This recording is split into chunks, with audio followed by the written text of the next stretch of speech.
विभिन्न चरणों में भिन्न भिन्न दरों से विकसित होते हैं। ठीक है,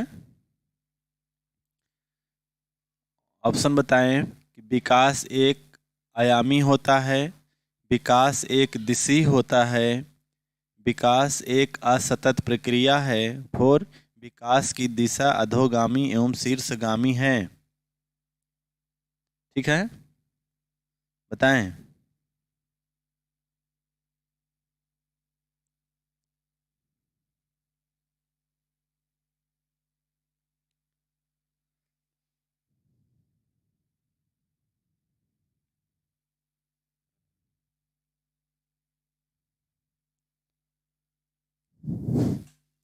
क्लियर नहीं आ रहा है? वीडियो क्लियर नहीं दिख रहा है क्या? जी, विकास की दिशा अधोगामी एवं शीर्षगामी होता है। Option number 4। ठीक है, 1 का 4। क्वेश्चन पूछा गया है, प्रीवियस 2021 का क्वेश्चन है। कल रात में हम लोग चेक किए थे इसी क्वेश्चन पर। ठीक है, क्वेश्चन नंबर 2 देखिए। क्वेश्चन नंबर 2, निम्न में से कौन सा कथन सही है? फर्स्ट है, बच्चों का विकास एक सामाजिक सांस्कृतिक परिप्रेक्ष्य में होता है। 2, बचपन वह अवधि है जिसे 10 भिन्न अवस्थाओं में बांटा जा सकता है। 3, बच्चों की सोच सामाजिक अंतःक्रिया से प्रभावित नहीं होता। और 4, बच्चों का विकास केवल आनुवंशिकता पर आधारित होता है। बताइए, वॉइस का प्रॉब्लम है? आवाज क्लियर नहीं जा रही क्या?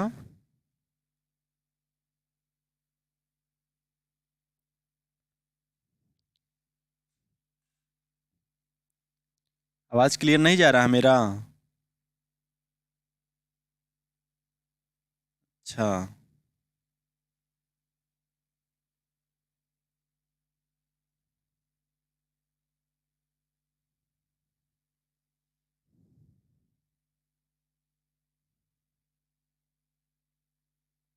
एक मिनट, लिंक सेंड कर दे रहे हैं।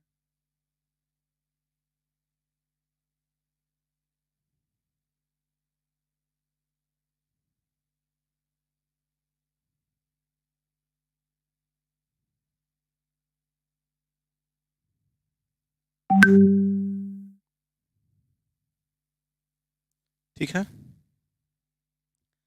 बताइए। 2 का 1, बच्चों का विकास एक सामाजिक सांस्कृतिक परिप्रेक्ष्य में होता है। ठीक है, राइट ऑप्शन होगा 1। चलिए अगला क्वेश्चन देखिए। आनुवांशिक विन्यास के पूर्व निर्धारित रूप से प्रकट होने वाली प्रक्रिया ... कहलाती है। अनुकूलन कहलाती है, अधिगम, समाजीकरण, परिपक्वता। बताइए।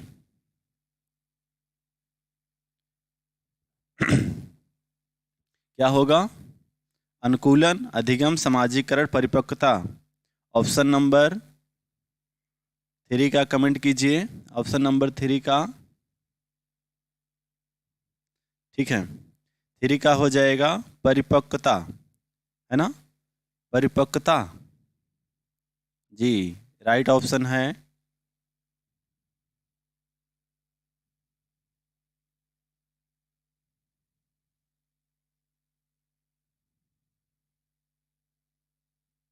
ठीक है, चलिए अगला क्वेश्चन देखिए। अगला क्वेश्चन अभी एक थोड़ा है, सही हो जाएगा 1-2 दिन में, अभ्यास करिए। ठीक है, हमें भी फर्स्ट बार आ रहे हैं तो लाइव थोड़ा सा, है ना? चलिए देखिए, क्वेश्चन नंबर 4 कह रहा है कि ... समाजीकरण का प्राथमिक और समाजीकरण का द्वितीय कारक है। परिवार विद्यालय, मीडिया परिवार, विद्यालय मीडिया, मीडिया पास पड़ोस। ठीक है, ऑप्शन नंबर 4 का कमेंट कीजिए। ऑप्शन नंबर 4, ऑप्शन नंबर 4 का क्या होगा?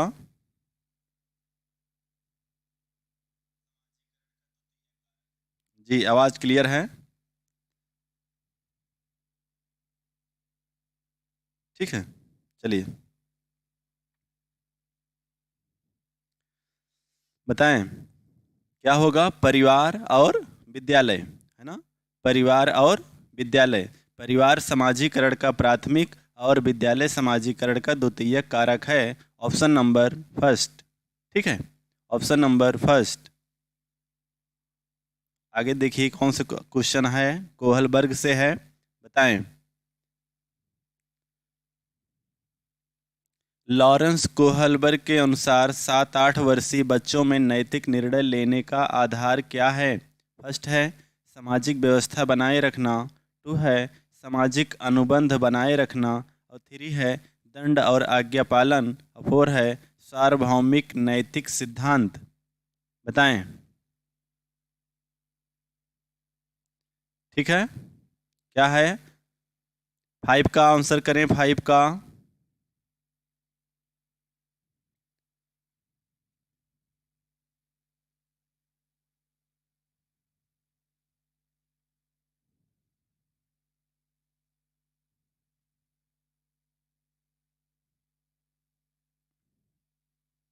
चलिए ठीक है, 5 का हो जाएगा सी, मतलब 3, दंड और आज्ञा पालन, है ना? दंड और आज्ञा पालन कोहलबर्ग ने कौन सी अवस्था में बताया है? मतलब क्या कमेंट आ रहा है सभी का? चलिए ठीक है, दंड और आज्ञा पालन, इसी को हम कहे हैं सजा और आज्ञा पालन। ठीक है, फर्स्ट अवस्था है ना? कोहलबर्ग की फर्स्ट अवस्था, प्रथम स्तर का। ठीक है, अगला क्वेश्चन देखिए जीन प्याजे से। जीन प्याजे के सिद्धांत में क्रमबद्धता किस संदर्भ में प्रयोग हुआ है?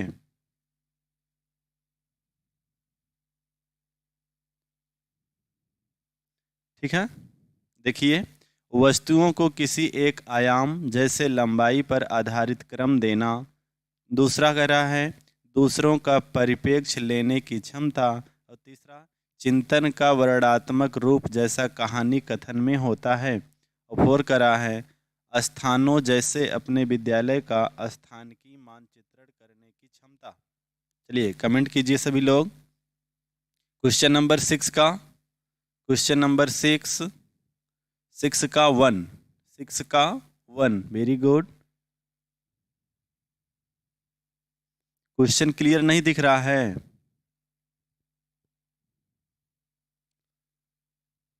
जी 6 का 1 सभी का कमेंट आ रहा है जी, वेरी गुड। चलिए, वस्तुओं को किसी एक आयाम जैसे लंबाई पर आधारित क्रम देना, ऑप्शन नंबर 1। ठीक है, ऑप्शन नंबर 1। चलिए, एक थोड़ा सा है समस्या, कल ये भी ठीक हो जाएगा, हाइलाइटर नहीं यूज हो पा रहा है। ऑप्शन सुनते चलिएगा, कल इसको ठीक कर लेंगे।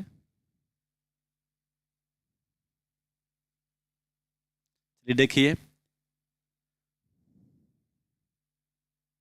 5 वर्षीय नसीमा को यह लगता है कि चिकनी मिट्टी के गोले को यह दबाकर एक सांप के रूप में परिवर्तित करे तो चिकनी मिट्टी बढ़ जाती है।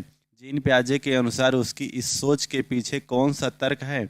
फर्स्ट है ऑप्शन जीववाद, ऑप्शन 2 है केंद्रीयता, ऑप्शन 3 है परिकल्पित निगमनात्मक। ऑप्शन देख लीजिए, थोड़ा क्वेश्चन बड़ा है और विकल्प दूर दूर है थोड़ा। 4 है संक्रमक संक्रमक परिणाम निकालना। बताएं, फिर एक बार हम ऊपर कर दे रहे हैं, बताइए सभी लोग। क्वेश्चन नंबर 7 का हो जाएगा केंद्रीयता। बताए हैं जी, 7 का 2, वेरी गुड जी, 7 का 2। ठीक है, चलिए अगला क्वेश्चन देखिए, केंद्रीयता। फिर देखिए अगला क्वेश्चन है, फिर वाइगोस्की से है कि लेव वाइगोस्की के संज्ञानात्मक विकास का सिद्धांत डॉट डॉट पर आधारित है। क्या? फर्स्ट सामाजिक संरचना पर, व्यवहारवाद पर, मनोविश्लेषण, सार्वभौमिकता।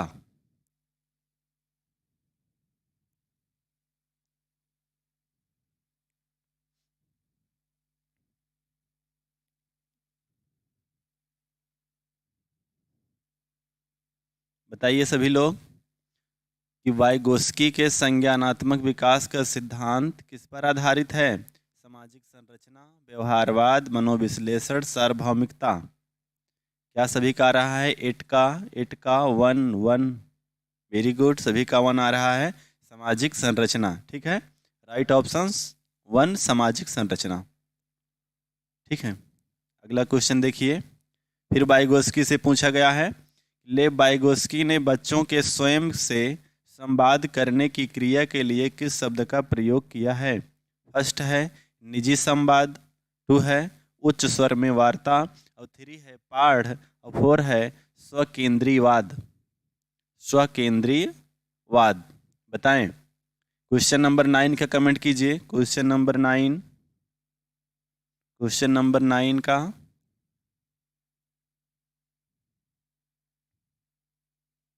जी, क्वेश्चन नंबर 9 का 1 निजी संवाद, वेरी गुड। निजी संवाद कहा है, इसी को हम लिखाए भी हैं कि प्राइवेट स्पीच, है ना, निजी वार्ता, है ना, ठीक है। सॉरी, चलिए ठीक है। क्वेश्चन नंबर आगे चलते हैं हम। 11 देखिए,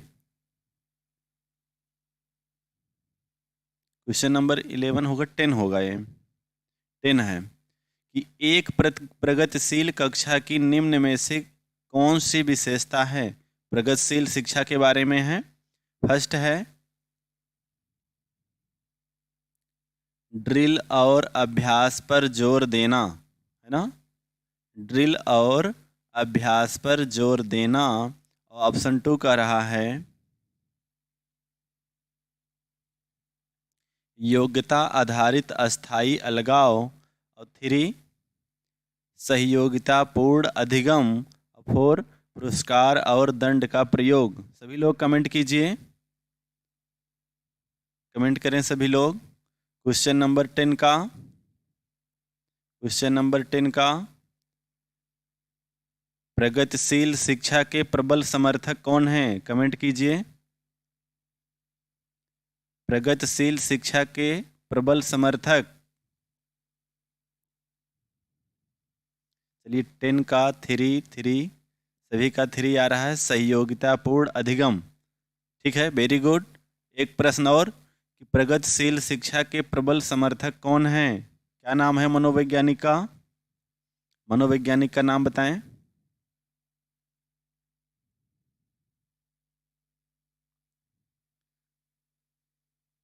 प्रगतिशील शिक्षा के प्रबल समर्थक भूल गए?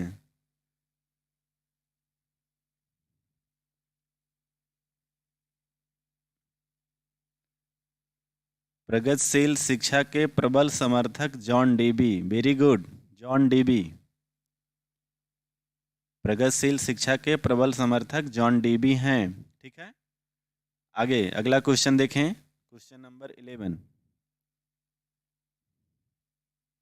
क्वेश्चन नंबर 11 देखें आपकी स्क्रीन पर कि एक बच्चे में दूसरे की नीयत और इच्छाओं को समझने की योग्यता है, यह बुद्धि के किस स्वरूप को दर्शाती है?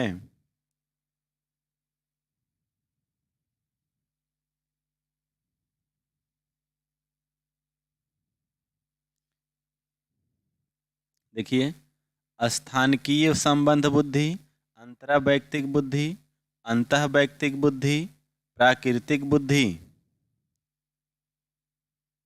बताएं। जी, सभी का आंसर सही है।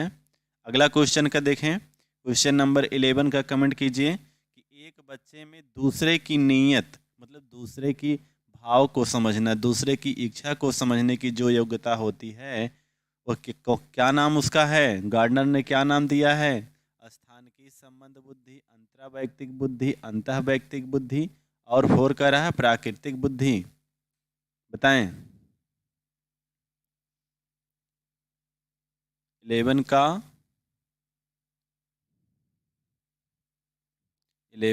2, ठीक है।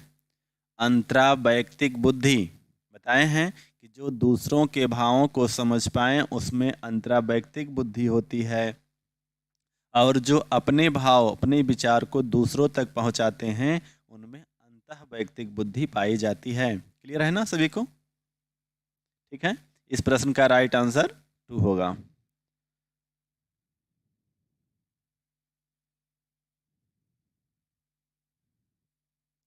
चलिए अगला क्वेश्चन देखें। क्वेश्चन नंबर 12 देखें। क्वेश्चन नंबर 12, राष्ट्रीय शिक्षा नीति 2020 में निम्न में से कौन सा कथन प्रस्तावित है?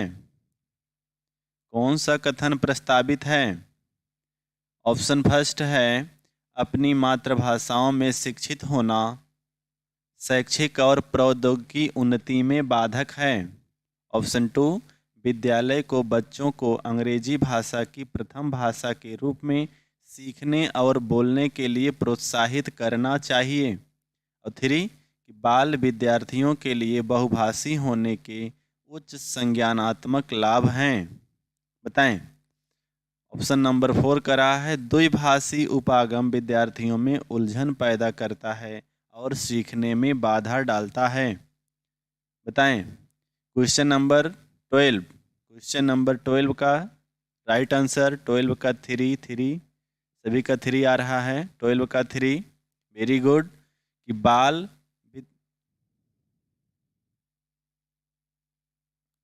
एक मिनट,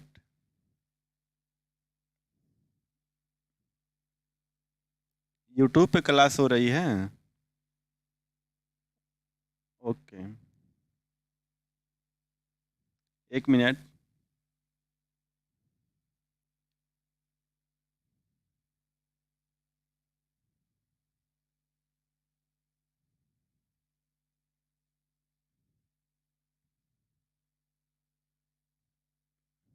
चलिए देखिए क्या होगा इसका।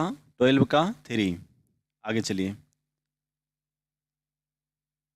क्वेश्चन नंबर 13, जेंडर भूमिकाएं हैं। देखिए 2021 का ही प्रश्न है, सरल प्रश्न है, बहुत सारा कठिन नहीं है। सीडीपी, आप सीडीपी को अच्छे से समझ लेंगे तो कोई दिक्कत नहीं होगा। ठीक है, चलिए देखिए जेंडर भूमिकाएं हैं अधिग्रहित व्यवहार, जन्मजात व्यवहार, जैविक संरचनाएं, आनुवंशिक निर्धारित। क्या होगा? क्या होगा?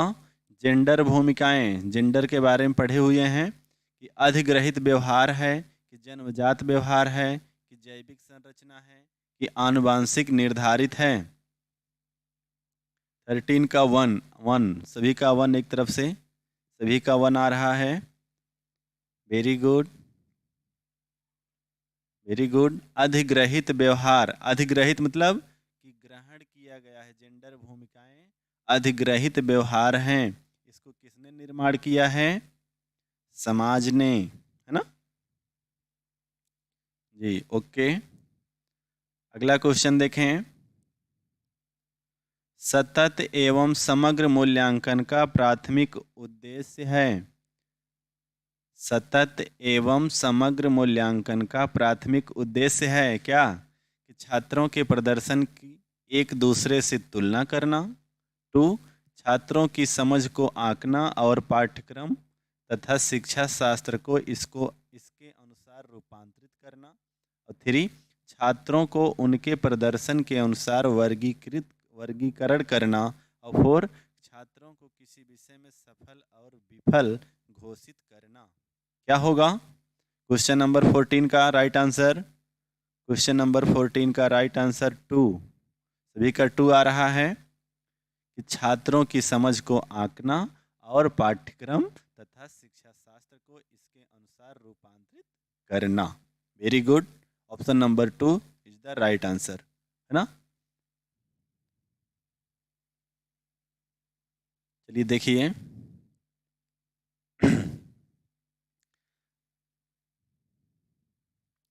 अपनी कक्षा के लिए मूल्यांकन पद्धति तय करने से पहले एक शिक्षक को किन बातों पर विचार करना चाहिए? क्या है? मेरे अलावा इन परिणामों का उपयोग कौन करेगा? विशिष्ट टू कह रहा है कि विशिष्ट छात्रों के अधिगम वक्र का पता लगाने का सर्वोत्तम तरीका क्या है। और थ्री, कौन सा तरीका अध्यापिका को स्वयं के शिक्षा शास्त्र पर चिंतन में मदद करेगा। थ्री मतलब फोर कह रहा है कौन सी विधि छात्रों के उच्चतम अंक पाने में मदद करेगी। जी सभी कमेंट करें इसका क्या आंसर होगा, अपने अनुमान से लगाएं कि क्योंकि ये जो क्वेश्चन पूछा गया है कूट कर दिया है कि 1 2 3 4 और 2 में कह रहा है कि 2 3 4 और 3 ऑप्शन में कह रहा है कि 3 2 मतलब 2 3 और 4 में कह रहा है 1 और 2। देखिए प्रश्न है कि आप अपनी कक्षा के लिए मूल्यांकन पद्धति तय करने से पहले एक शिक्षक को किन बातों पर विचार करना चाहिए, है ना। तो कह रहे हैं कि मेरे अलावा, मतलब शिक्षक कह रहा है कि मेरे अलावा इन परिणामों का उपयोग कौन करेगा। मान लीजिए दूसरा कि विशिष्ट छात्रों के अधिगम वक्र का पता लगाने का सर्वोत्तम तरीका क्या है, ये भी सही है। कौन सा तरीका अध्यापिका को स्वयं के शिक्षा शास्त्र पर चिंतन में मदद करेगा और कौन सी विधि छात्रों के उच्चतम अंक में मदद करेगी। देखिए मेरे अकॉर्डिंग अभी प्रश्न को मान लिया जाए 2 3 4, बाकी ये प्रश्न विवादित है, ठीक है जी। प्रश्न विवादित है क्योंकि ये प्रश्न को थोड़ा और क्लियर करना चाहिए था, इसलिए प्रश्न को स्टार मान लीजिए आप, ठीक है। इस पे कॉमन नंबर मिला था।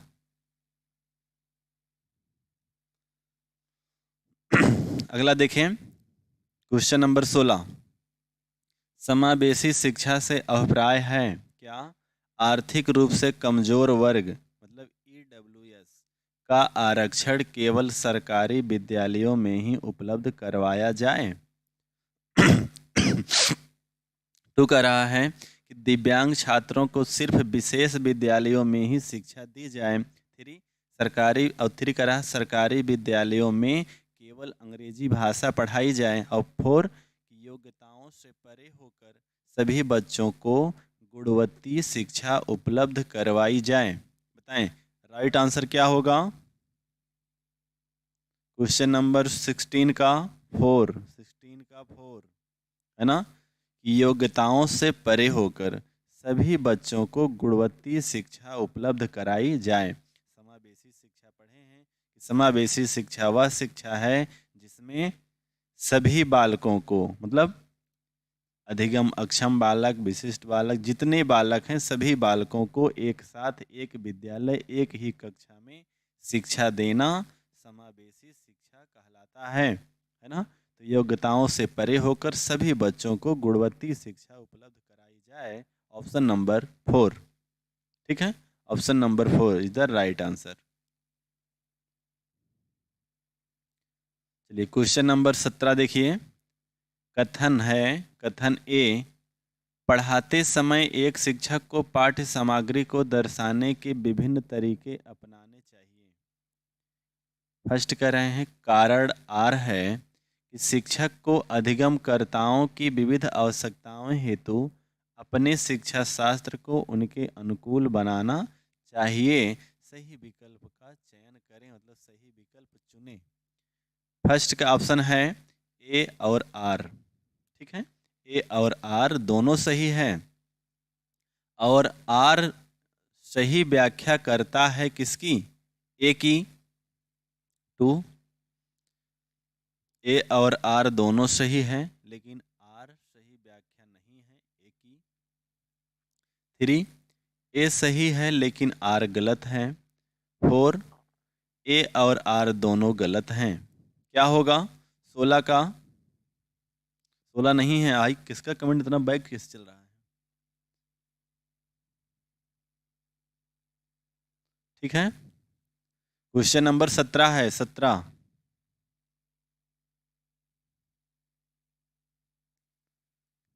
क्वेश्चन नंबर 17 का 1 17 का सभी का 1 आ रहा है। 1 जिसने सभी, हाँ एक तरफ सभी का 1, ठीक है। ए और आर दोनों सही है और आर सही व्याख्या करता है ए की। ठीक है, ओके। क्वेश्चन नंबर 17 का 1 ऑप्शन इज द राइट। चलिए अगला देखिए, क्वेश्चन नंबर 18 कि एक बच्ची लिखाई में निरंतर कठिनाई का सामना करती है, उसे अक्षर बनाने और शब्दों के बीच अंतराल करने में चुनौती महसूस होती है। यह लक्षण किस अधिगम विकार की ओर इशारा करते हैं? बताएं। पठन वैकल्प, आलेख वैकल्प, गणन वैकल्प, ध्यान एवं अति सक्रियता विकार। बताएं। क्वेश्चन नंबर 18 का कमेंट कीजिए। क्वेश्चन नंबर 18, क्वेश्चन नंबर 18 का 2, क्वेश्चन नंबर 18 का 2।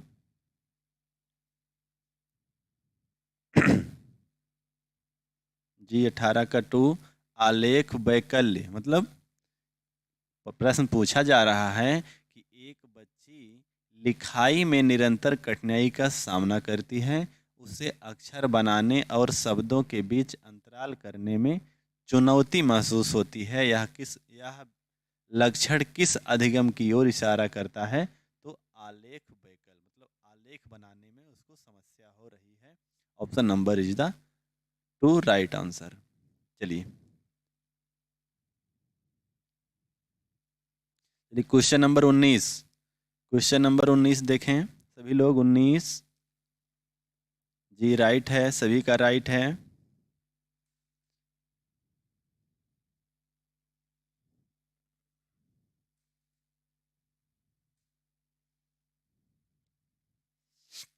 ठीक है, राइट है। क्वेश्चन नंबर 19, विद्यार्थियों में व्यक्तिगत भिन्नताओं को पूरा करने के लिए एक शिक्षक को क्या करना चाहिए? फर्स्ट, मानकीकृत पद्धतियों और आकलन के तरीकों का उपयोग करना चाहिए। 2, शिक्षा शास्त्रीय उपागमों और मूल्यांकन के विविध साधनों का उपयोग करना चाहिए। और 3, रटन आधारित अधिगम को निर्धारित करने के लिए एक रूप शिक्षा शास्त्र का इस्तेमाल करना और योगात्मक आकलन पर बल देना चाहिए। और 4, पेपर पेंसिल आधारित परीक्षणों की संख्या में वृद्धि करना और पुनः स्मरण पर बल देना चाहिए। बताएं। क्वेश्चन नंबर 19 का 2 आ रहा है सभी का कि शिक्षा शास्त्रीय उपागमों और मूल्यांकन के विविध साधनों का उपयोग करना चाहिए, है ना? 19 का राइट ऑप्शन 2। ठीक है, 19 का राइट ऑप्शन क्या होगा? 2 होगा। ओके, क्वेश्चन नंबर 20 देखें। निम्न में से कौन सा सृजनात्मकता का अनिवार्य लक्षण है? चलिए सृजनात्मकता के बारे में है। अपसारी चिंतन, आवेगशीलता, सोच में केंद्रीकरण और अभिसारी चिंतन। अभिसारी चिंतन क्या होगा? क्वेश्चन नंबर 20, क्वेश्चन नंबर 20 का कमेंट कीजिए। कौन सा सृजनात्मकता का अनिवार्य लक्षण है? ठीक है, अपसारी चिंतन, आवेगशीलता, सोच में केंद्रीकरण, अभिसारी चिंतन। पढ़े हुए हैं ना? जी 20 का 1 सभी का 1 आ रहा है एक तरफ से। Very good, very good. जितने लोग जुड़े हैं सभी कमेंट करते रहें, सभी लोग अपना ऑप्शन, हाँ जी, कमेंट करें। अपसारी चिंतन, है ना, सृजनात्मकता का अनिवार्य लक्षण है अपसारी चिंतन। अपसारी चिंतन के और सारे नाम हैं लिटरल चिंतन, पार्श्विक चिंतन, आउट ऑफ द बॉक्स चिंतन, है ना? इतने सारे इसके नाम हैं। वेरी गुड, सभी का ऑप्शन राइट है, सभी का यस। ओके, चलिए क्वेश्चन नंबर, अगला क्वेश्चन है 21। क्वेश्चन नंबर 21 देखें। छोटे बच्चे ज्ञान की संरचना और अर्थ किस प्रकार निकालते हैं? ऑप्शन 1 है सक्रिय अन्वेषण द्वारा, ऑप्शन 2 है खेल द्वारा, ऑप्शन 3 है पदार्थों पर क्रिया और प्रयोग द्वारा। ठीक है। और 4 है सहपाठियों और वयस्कों संग सहभागिता द्वारा। चलिए, क्या हुआ? कोई प्रॉब्लम है क्या?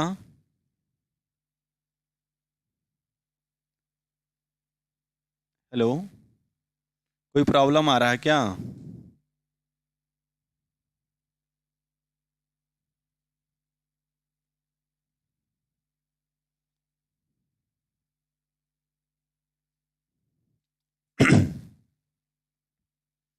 चलिए, क्वेश्चन नंबर 21 का 21 का क्वेश्चन नंबर 21 का कमेंट कीजिए जी। Question number 21। वीडियो रुक गया है क्या?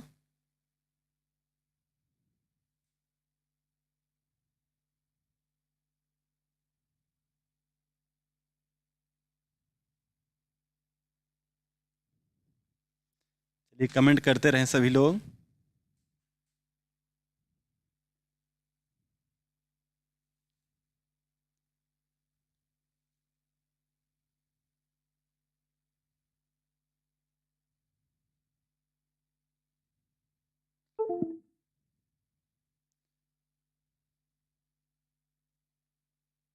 चलिए, ठीक है।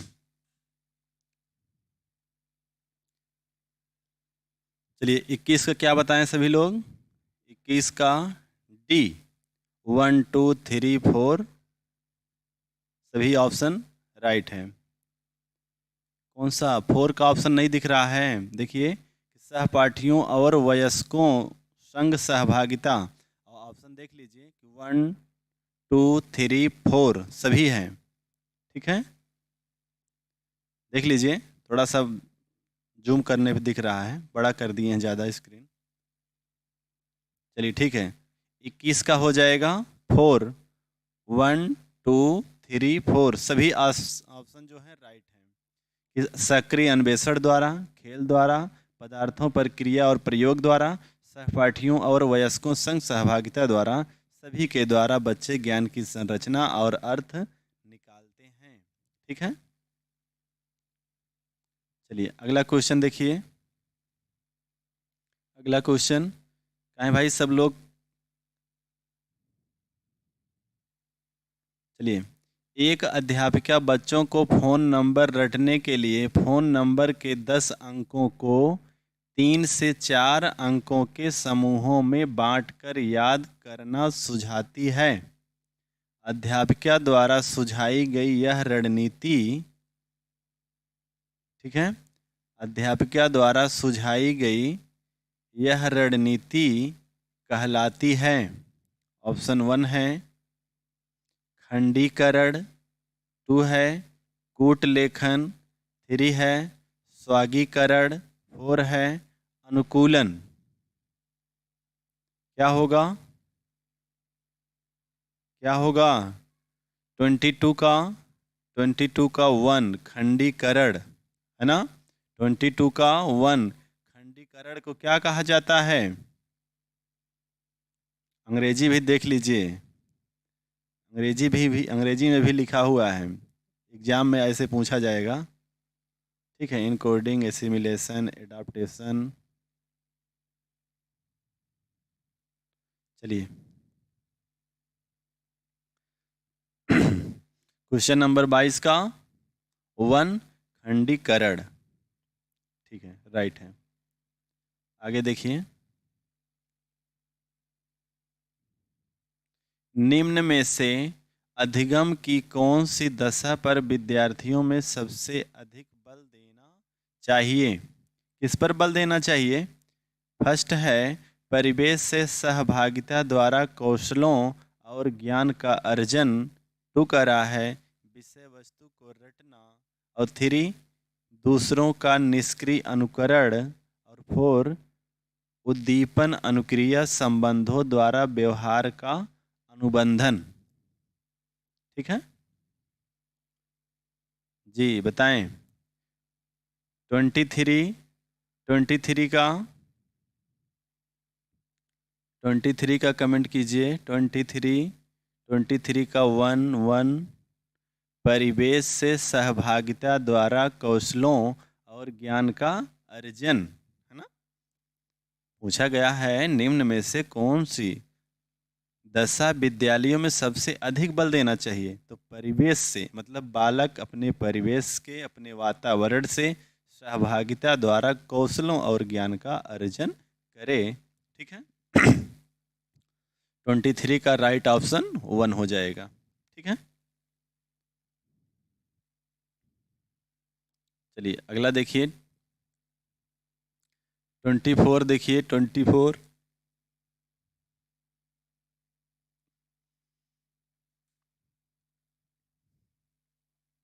24 जी, निम्न में से कौन सा युग्म सामाजिक संरचनात्मक उपागम के अनुसार छात्रों के पढ़ने को सुसाध्य करता है। ठीक है।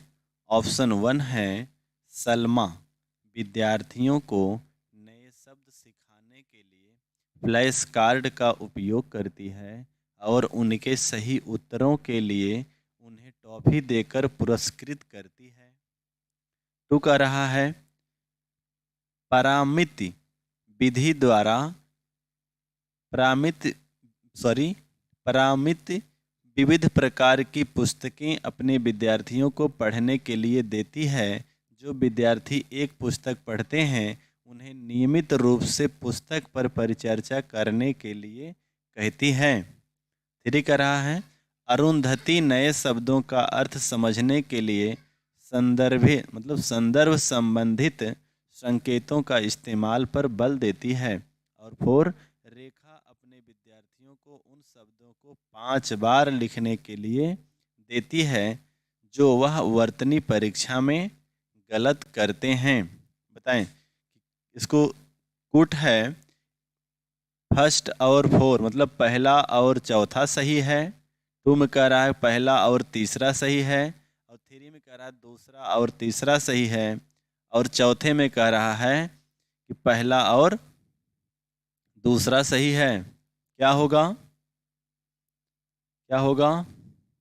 क्वेश्चन नंबर 24 का दूसरा और तीसरा, है ना।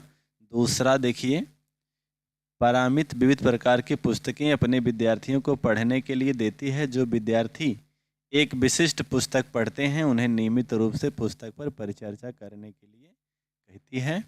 और अरुंधति नए शब्दों को अर्थ समझने के लिए संदर्भ संबंधित संकेतों का इस्तेमाल पर बल देती है। ऑप्शन नंबर ठीक है 3 दूसरा और तीसरा राइट। अगला प्रश्न बताएं 25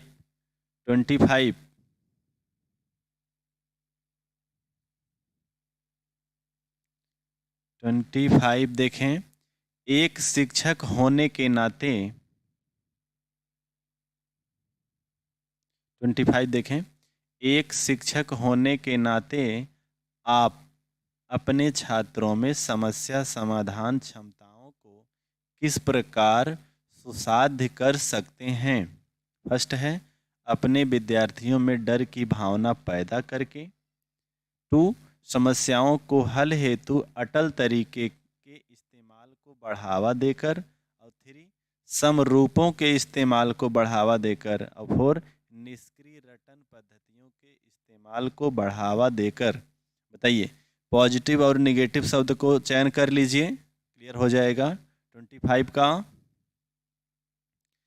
तो निगेटिव होगा, फैला कि नहीं कि अपने विद्यार्थियों में डर की भावना पैदा कर, कि मतलब एक शिक्षक क्या करना है, समस्या समाधान क्षमता को सुसाध्य करना है। सुसाध्य का मतलब कि सरल तरीके से एकदम आसान बनाना है। तो आसान बनाने के लिए विद्यार्थियों में डर का भावना पैदा करना है, ये रॉन्ग हो जाएगा। 2 और समस्याओं के हल हेतु अटल तरीके से इस्तेमाल को बढ़ावा देकर, ये भी निगेटिव पॉइंट है। और 4 है निष्क्रिय रटन पद्धतियों के इस्तेमाल को बढ़ावा देकर, ये भी निगेटिव है।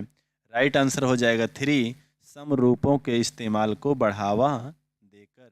25 का 3, ठीक है जी, very good. Option number 3 the right answer. चलें अगला क्वेश्चन देखें। 26 देखिए, निम्नलिखित में से कौन सा सार्थक अधिगम को सुसाध्य करेगा। देखिए सभी प्रश्नों में ऐसे पूछा जा रहा है, सुसाध्य कर रहा है कक्षा में संदर्भ रहित अधिगम को बढ़ावा देना। 2 एक समस्या पर विविध तरीके से विचार करने के लिए प्रोत्साहित करना। और 3 रट्टा मारकर सीखने को प्रोत्साहित करना। और 4 शिक्षक द्वारा श्यामपट्ट पर लिखे गए उत्तरों को नकल करना। क्या होगा 26 का? 26 का 2 सभी का ऑप्शन 2 आ रहा है। 26 का 2, ठीक है। 26 का 2 एक समस्या पर विविध तरीकों से विचार करने के लिए प्रोत्साहित करना राइट आंसर है, ठीक है। अधिगम को मतलब सार्थक और सुसाध्य करने के लिए एक समस्या पर विविध तरीके से मतलब अनेक प्रकार से अलग अलग तरीकों से सोच को क्या करना है, प्रोत्साहित करना है। Is the right answer 2। चलिए अगला क्वेश्चन देखें। 27 अगर विद्यार्थी अपने कार्य की सफलता को आंतरिक कारणों पर आरोपित करते हैं तो उनमें ... की भावना उत्पन्न होगी। किसकी भावना उत्पन्न होगी? ऑप्शन है शर्म, ऑप्शन 2 है गुस्सा, ऑप्शन 3 है गर्व, ऑप्शन 4 है उत्कंठा। बताएं।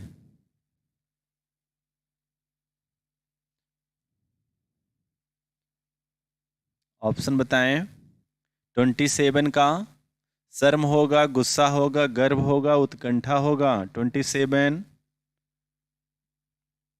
27 का कमेंट कीजिए। 27 का 3, 27 का पिंकी का 3 आ रहा है। और लोग बताएं, सभी कमेंट कीजिए। Option number 27।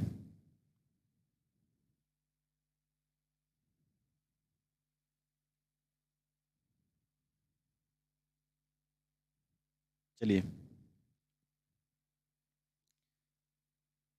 27 का हो जाएगा गर्व, है ना। कि अगर विद्यार्थी अपने कार्य की सफलता को आंतरिक कारणों पर आरोपित करते हैं तो उनमें गर्व की भावना उत्पन्न होगी। जी सभी का 3 आ रहा है। Very good.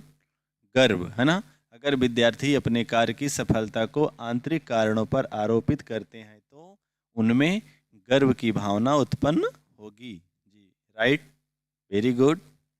अगला देखें, अगला क्वेश्चन 28 देखें। शिक्षा के प्राथमिक स्तर पर बहुसंवेदनीय उपागम के इस्तेमाल को प्रोत्साहित करना चाहिए क्योंकि यह अधिगम को और अधिक प्रभावशाली बनाता है। 2 यह कुछ बच्चों को शिक्षा से वर्जित करने के मौके देता है। 3 यह अधिगम की निर्देश अवधि का काफ़ी समय बचाता है। 4 यह बच्चों में आज्ञापरायणता पैदा करता है। बताएं। 28 का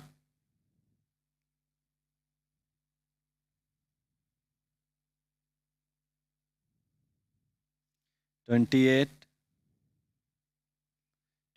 का जी 28 का कमेंट कीजिए। 28 शिक्षा के प्राथमिक स्तर पर बहुसंवेदनीय उपागम को इस्तेमाल को प्रोत्साहित करना चाहिए क्योंकि यह अधिगम को और अधिक प्रभावशाली बनाता है। 2 यह कुछ बच्चों को शिक्षा से वर्जित करने के मौके देता है। पॉजिटिव और नेगेटिव का चयन कर लेंगे, ऑप्शन राइट हो जाएगा। सभी को बताए हैं इस चीज़ को। 28 का जी 28 का 1 आ रहा है। 28 का 1 सभी का। यह अधिगम को और अधिक प्रभावशाली बनाता है ना। 28 का राइट ऑप्शन हो जाएगा 1। वेरी गुड, सभी का एक तरफ से वेरी गुड। यह अधिगम को और अधिक प्रभावशाली बनाता है। ओके, अगला क्वेश्चन देखें।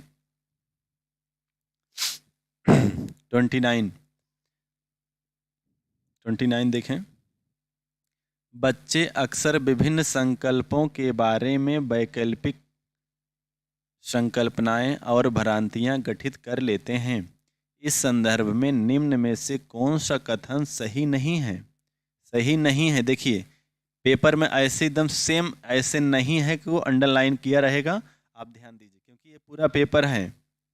पेपर सेम जैसे ऑनलाइन में हुआ है, सेम पेपर ही हम आपको डाउनलोड करके करा रहे हैं, ठीक है। तो ऑप्शन है कि एक अध्यापिका को बच्चों द्वारा गठित वैकल्पिक संकल्पनाओं और भ्रांतियों को सख्त रूप से हतोत्साहित करना चाहिए। 2, बच्चों और वयस्कों में वैकल्पिक संकल्पनाओं और भ्रांतियों का गठन बहुत स्वाभाविक है। 3, एक अध्यापक को निश्चित रूप से इन वैकल्पिक संकल्पनाओं और भ्रांतियों पर गौर करना चाहिए क्योंकि ये सीखने सिखाने की प्रक्रिया में महत्वपूर्ण हैं। और अगला ऑप्शन है, थोड़ा दूर दूर है, 4 है, वैकल्पिक संकल्पनाओं और भ्रांतियां सदैव निराधार नहीं होती बल्कि बच्चों को अपने आसपास की दुनिया के बारे में सहज समझ को दर्शाती हैं। 29 के बताएं। 29 का 1, एक अध्यापिका को बच्चों द्वारा गठित वैकल्पिक संकल्पनाओं और भ्रांतियों को सख्त रूप से हतोत्साहित करना चाहिए। यह प्रश्न निगेटिव है और नहीं पूछा है, इसलिए 29 का राइट ऑप्शन हो जाएगा 1। वेरी गुड, ठीक है, बहुत अच्छा सभी का। चलिए लास्ट क्वेश्चन।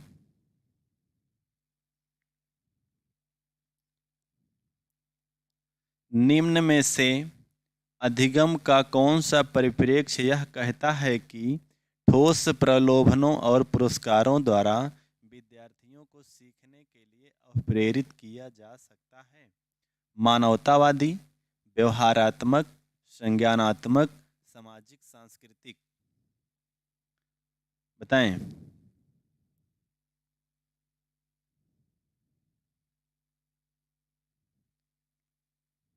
बताइए। क्वेश्चन नंबर 30, निम्न में से अधिगम का कौन सा परिप्रेक्ष्य कहता है कि ठोस प्रलोभनों और पुरस्कारों द्वारा विद्यार्थियों को सीखने के लिए प्रेरित किया जा सकता है?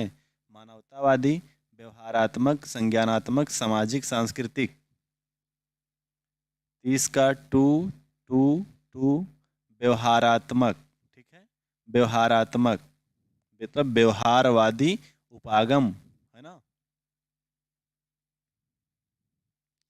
व्यवहारवादी उपागम है ना, स्किनर, पावलोव, थॉर्नडाइक, है ना, सब कैसे मनोवैज्ञानिक हैं? व्यवहारवादी। तो 30 का 2, ठीक है। हमने 30 प्रश्न साइकोलॉजी का किया है। चलिए सभी लोग एक बार अपना आंसर बता दीजिए, कितना कितना सब लोग ने किया है, थोड़ा आंसर बताएं एक बार।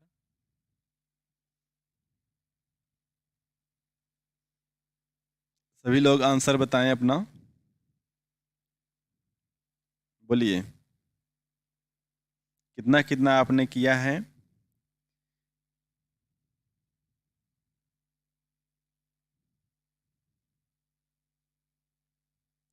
30 में 30, 30 में 30 कमेंट कीजिए जल्दी, कितना कितना किए हैं, नंबर आपके कितना आया है थोड़ा बताएं।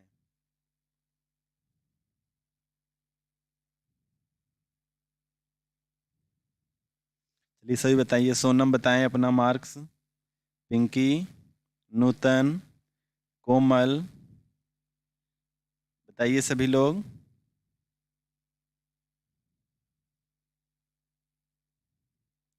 सभी लोग अपना मार्क्स बताएं। 30 में 30 है, 30 में 29,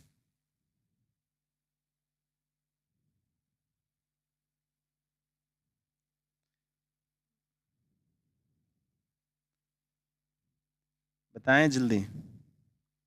नेहा का 30 में 28 है, पिंकी का 30 में 30 है, मंचला का 30 में 25 है, रूबी का 20 में 12। काहे पूरा नहीं सॉल्व किए हैं? सोनम 30 में 30 है, वेरी गुड, सभी का 30 में 30, बहुत सुंदर। और बताएं सभी लोग। जी पिंकी का 30 में 30, वेरी गुड।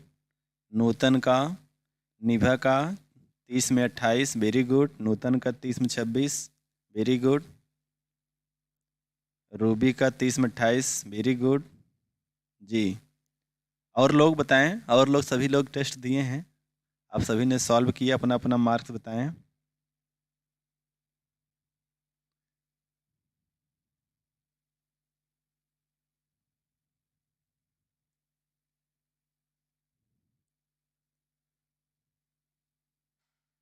जी हल्का था। 1 जनवरी का एग्जाम है, 1 जनवरी 2022, 1 जनवरी 2022 का पेपर है, ठीक है। आगे है ईबीएस का क्वेश्चन, ठीक है।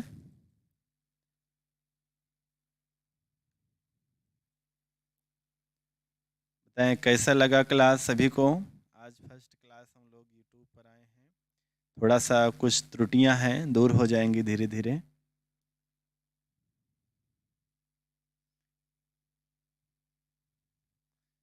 थैंक यू पिंकी, धन्यवाद बहुत बहुत।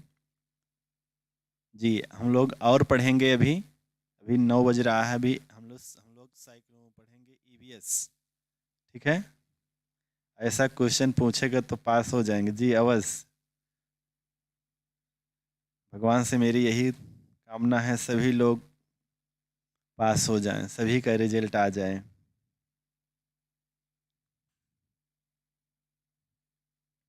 जी संस्कृत और मैथ जी होगा। कल से लग जाएगा, कल वाईफाई मेरा लग जाएगा, आज भी नहीं हो पाया है, कल लग जाएगा तो और भी क्लियरिटी आएगी, सब कुछ हो जाएगा।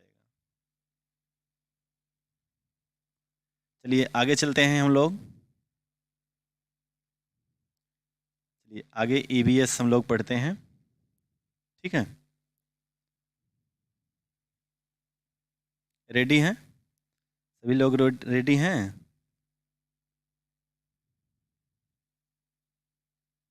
बताएं सभी लोग रेडी हैं? कुछ क्वेश्चन हम लोग ईवीएस का पढ़ा जाए।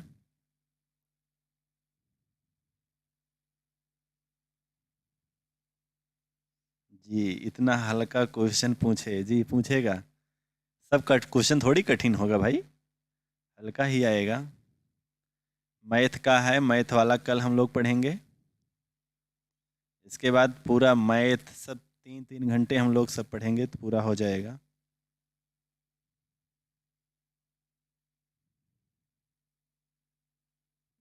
आगे देखिए।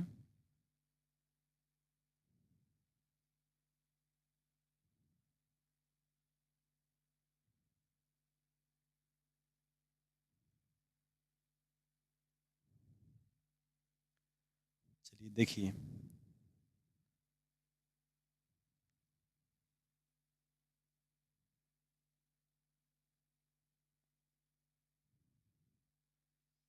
चलिए क्वेश्चन देखें। आगे 51 तक हो गया है, अब कितना हुआ 58, 61 से देखिए, 61 जी 61 आ गया आपका। देखिए इन्वायरमेंटल स्टडीज है ना, उस दिन कोई पूछ रहा था कि क्या होगा, देखिए इन्वायरमेंटल स्टडीज है ना।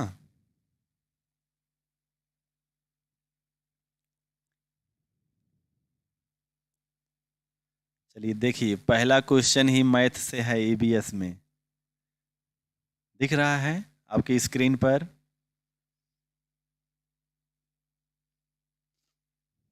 पहला क्वेश्चन आपकी स्क्रीन पर,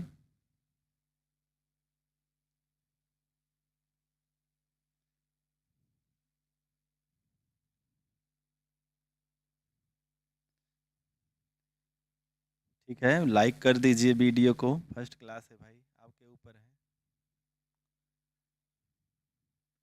चैनल को सबको सब्सक्राइब करा दीजिए।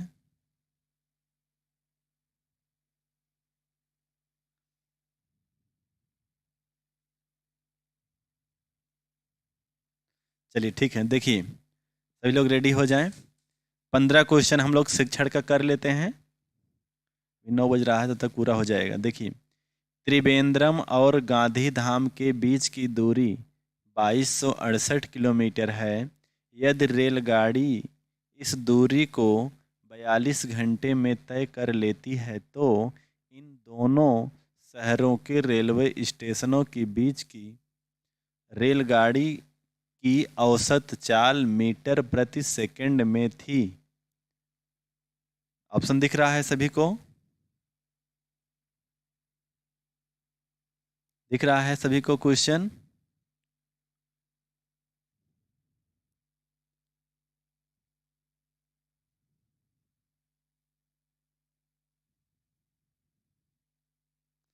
बस 1 से 2 दिन में पूरा सब कुछ क्वालिटी बेस्ट कर देंगे, बस कोशिश में लगे हैं।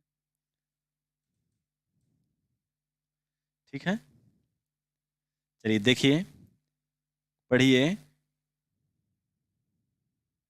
अच्छा, एक बार आप थोड़ा सा हमको इसको बैक करके फिर से लिंक को शेयर कर रहे हैं, फिर से क्लास को ज्वाइन करते हैं। ठीक है, थोड़ा सा हम इसको थोड़ा सा बढ़ा देते हैं।